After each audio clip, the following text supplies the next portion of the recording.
Hello friends, ഇന്നത്തെ വീഡിയോയിൽ എളുപ്പത്തിൽ ഇടിയപ്പം തയ്യാറാക്കാം എന്നുള്ളതാണ്. ഇടിയപ്പം ഉണ്ടാക്കുമ്പോൾ പലരും നേരിടുന്നൊരു പ്രശ്നമാണ് ഇടിയപ്പത്തിൻ്റെ അച്ചിൻ്റെ മുകളിലോട്ട് മാവ് കയറിപ്പോകുന്നു എന്നത്.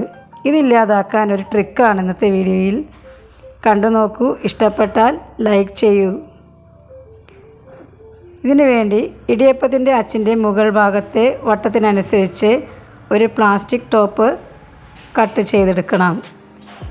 ഇതിനു വേണ്ടി നമ്മൾ പാഴ്സൽ കറികൾ വാങ്ങിക്കുമ്പോൾ കിട്ടുന്ന മൂടി ഉപയോഗിക്കാം, അല്ലാതെ പ്ലാസ്റ്റിക് ഷീറ്റായാലും ഇതിന് ഉപയോഗിക്കാവുന്നതാണ്. ഉള്ളിലോട്ട് കയറി പോകത്തക്ക വിധത്തിലുള്ള ടോപ്പാണ് ഉണ്ടാക്കേണ്ടത്.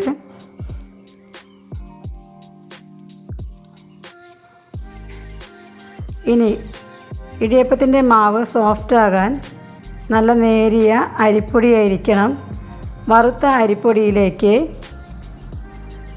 ആവശ്യത്തിന് ഉപ്പ്, 1 സ്പൂൺ വെളിച്ചെണ്ണ ചേർത്ത് നന്നായി ഒന്ന് യോജിപ്പിക്കുക. വെളിച്ചെണ്ണ ചേർക്കുമ്പോൾ നമ്മുടെ മാവ്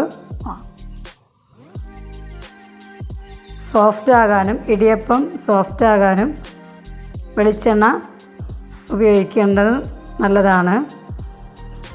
ഇനി ഇതിലേക്ക് നല്ല തിളച്ച വെള്ളം അല്പാൽപമായി ഒഴിക്കാതെ അധികം തന്നെ ഒഴിച്ച് നന്നായി കുഴച്ചെടുക്കുക.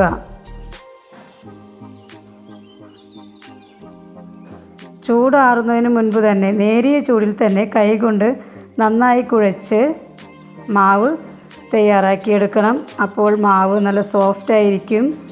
തണുക്കാൻ വയ്ക്കരുത്. ഈ മാവ് ഇടിയപ്പത്തിൻ്റെ അച്ചിലോട്ട് വെച്ച് നമ്മൾ ഉണ്ടാക്കി വെച്ചിരിക്കുന്ന പ്ലാസ്റ്റിക് ടോപ്പ് ഇതിൻ്റെ മുകളിലോട്ട് വയ്ക്കുക. എന്നിട്ട് അടച്ചു വെച്ച് ഇടിയപ്പം ഉണ്ടാക്കാം. ടോപ്പ് വയ്ക്കാതെ നമ്മൾ ഉണ്ടാക്കുമ്പോൾ 1-2 ഇടിയപ്പം മാത്രമേ ഒറ്റ ട്രിപ്പിൽ ഉണ്ടാക്കാൻ കഴിയൂ. ടോപ്പ് വെച്ചിട്ട് ഉണ്ടാക്കുമ്പോൾ അതിൻ്റെ വ്യത്യാസം നമുക്ക് കാണാം.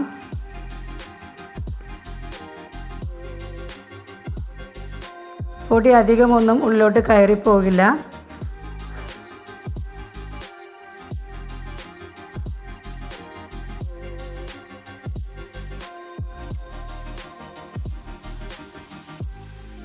ഇതുപോലെ കുറച്ച് മാവേ ഉള്ളിലോട്ട് കയറിപ്പോവുകയുള്ളൂ. ഇനി വീണ്ടും ഉണ്ടാക്കാൻ വേണ്ടി അടിയിലത്തെ മൂടി ഭാഗം ഒന്ന് തുറന്നെടുക്കണം. അതിൻ്റെ ഉള്ളിൽ നിന്ന് പ്ലാസ്റ്റിക് ടോപ്പ് പുറത്തെടുത്ത് വീണ്ടും അച്ച് അതിനുള്ളിലേക്കിട്ട് മൂടി വെച്ചിട്ട് വേണം പൊടി നിറച്ച് രണ്ടാമത് തയ്യാറാക്കിയെടുക്കാൻ. ഇഷ്ടപ്പെട്ടാൽ ലൈക്ക് ചെയ്യുക, ഉണ്ടാക്കി നോക്കുക. നിങ്ങളുടെ അഭിപ്രായങ്ങൾ കമൻറ്റ് ബോക്സിൽ അറിയിക്കുമല്ലോ. Thank you friends.